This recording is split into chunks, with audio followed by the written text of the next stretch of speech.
Assalamualaikum, masih dengan Egar di sini dari channel Daily Street Project. Kali ini gue mau ngebahas seputar footage Shutterstock. Pembahasan kali ini sekaligus untuk menjawab pertanyaan dari Bro Viking. Nah, dia nanya nih, ada tutorial lengkapnya nggak bang? Up video ke Shutterstocknya, terus file videonya itu harus seperti apa dan durasinya berapa detik?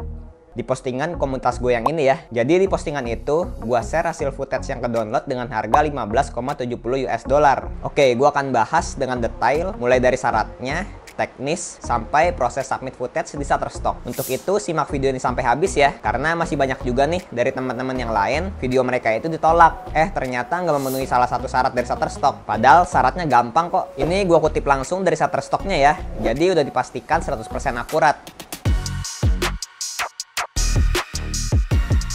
Yang pertama, durasi dan ukuran file. Shutterstock nerima footage minimal 5 detik dan maksimal itu 60 detik. Dan ukurannya itu nggak boleh lebih dari 4 GB. Kalau saran dari gua, buat footage antara 10-15 detik aja. Jangan terlalu panjang juga. Pengalaman gua sebagai editor, footage yang terlalu panjang itu bakalan makan storage yang banyak. Lagi pula, video biasanya per scene itu paling cuma butuh 5-7 detik aja sih. Kalau udah terlanjur bikin footage 60 detik, dipotong-potong aja. Gue juga sering kok ngelakuin ini. Cara ini juga bisa nambah kuantitas portofolio kita.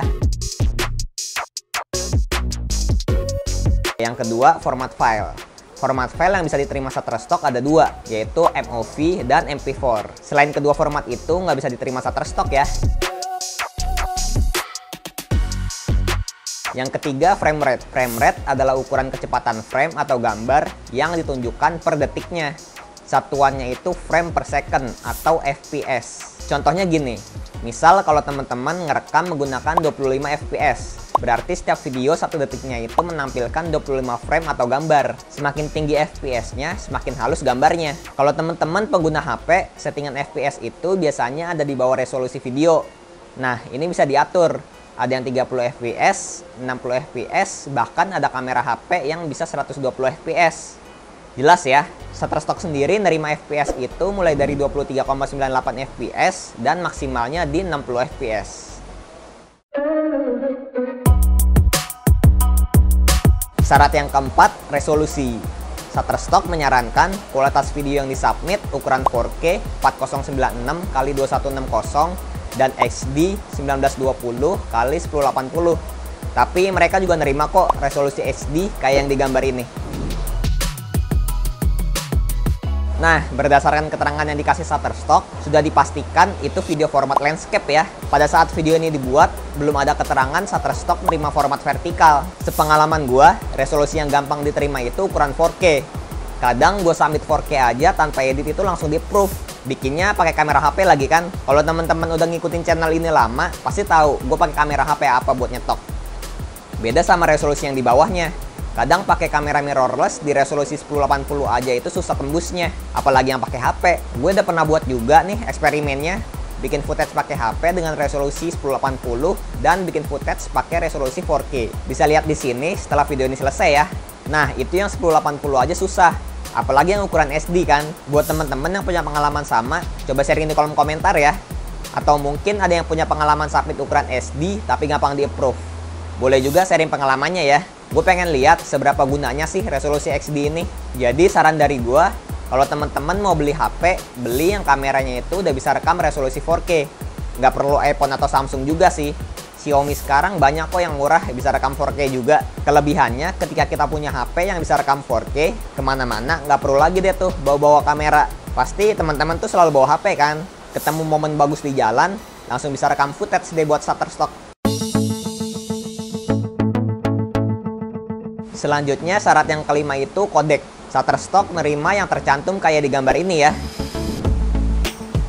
Video kodek ini fungsinya sebagai media yang akan diputar di aplikasi software video. Kalau teman-teman tahu, zaman dulu itu kita muter film dalam bentuk pita. Nah, seiring majunya zaman, muncul deh kodek ini.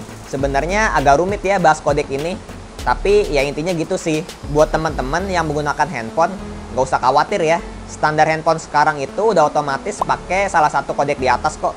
Jadi yang perlu diperhatikan itu cukup resolusi, frame rate, sama durasi videonya. Syarat yang keenam, ini yang banyak ditanyakan pemula nih. Kita boleh menggunakan suara nggak di videonya? Shutterstock sendiri nggak nyaranin pakai audio ya. kecuali itu untuk penyempurna klip. atau untuk konten editorial. Contohnya footage demo ini. Terus ada suara aslinya nih, kayak gini.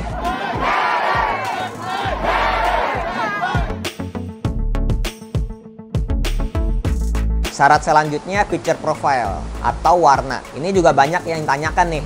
Sebaiknya itu pakai warna natural aja atau dibikin flat sih. Nah, Shutterstock sendiri bilang mereka lebih suka Rec 709. Rec 709 adalah ruang warna kamera standar untuk TV high definition. Untuk masalah ini teman-teman gak usah bingung ya. Cukup dibikin standar aja color profile-nya di kameranya. Nggak perlu di grading yang macam-macam. Karena buyer yang beli di Shutterstock itu kebanyakan ya butuh footage yang langsung pakai. Terus ada tambahan lagi nih untuk video yang diambil pakai handphone. Pihak Shutterstock bilang mereka nerima video HD yang direkam menggunakan handphone. Tapi ada yang perlu teman-teman perhatikan juga nih. Saat transfer video teman-teman dari HP ke komputer, pastiin itu menggunakan kabel perangkat ya. Ngirim lewat email bisa menurunkan kualitas video itu sendiri. Lewat email aja kualitas bisa turun, apalagi lewat WhatsApp. Jangan ya, harus menggunakan kabel data atau kabel perangkat. Dan yang perlu diingat lagi, jangan pernah menggunakan kamera depan handphone untuk merekam. Shutterstock sendiri bilang, kamera depan handphone punya resolusi rendah dibanding kamera belakang. Wajib banget hukumnya pakai kamera dengan resolusi tinggi ya. Handphone zaman sekarang kan udah banyak nih yang kameranya support lensa super wide, makro sama zoomnya. Tetap ya disaranin menggunakan lensa utamanya karena lensa utama punya resolusi dan kualitas yang lebih tinggi dibanding lensa lainnya. Kalau teman-teman HP-nya udah bisa rekam 4K, disaranin pakai resolusi 4K-nya. Sayang kan punya kamera bagus tapi nggak dimanfaatin. Kalau yang belum support, maksimalin di Full HD aja nggak apa-apa atau 1080. Jangan yang di bawahnya juga ya. Walaupun tadi udah disinggung, ukuran SD aja mereka nerima. Faktanya resolusi Full HD aja masih sulit diterima. Kalau objeknya terlalu jauh, jangan sekali-kali zoom di kamera HP-nya ya. Lebih baik kita yang mendekati objeknya. Yang nggak kalah pentingnya lagi, waktu rekam video bikin yang still aja. Nggak perlu gerak. Bisa menggunakan tripod atau handheld. Usahain tetap stabil. Kalau skillnya udah meningkat, bisa juga bikin video bergerak menggunakan gimbal. Selanjutnya saat mau rekam gambar, pastikan fokusnya itu di lock dulu ya dengan cara tekan layar HP-nya yang lama sampai ke kunci kayak gini. Ini untuk menghindari reject karena fokus. Karena fokusnya yang bergerak-gerak ya. Nah itu dia pembahasan syarat upload footage Shutterstock. Di video berikutnya gue bakal kasih tutorial gimana cara upload footage di Shutterstock lewat komputer dan handphone.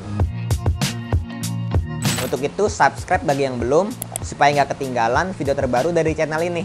Like jika video ini bermanfaat, share supaya teman-teman kontributor pemula pada tahu, dan komen bagi yang mau bertanya soal Shutterstock. Sampai jumpa di video berikutnya. Wassalamualaikum warahmatullahi wabarakatuh.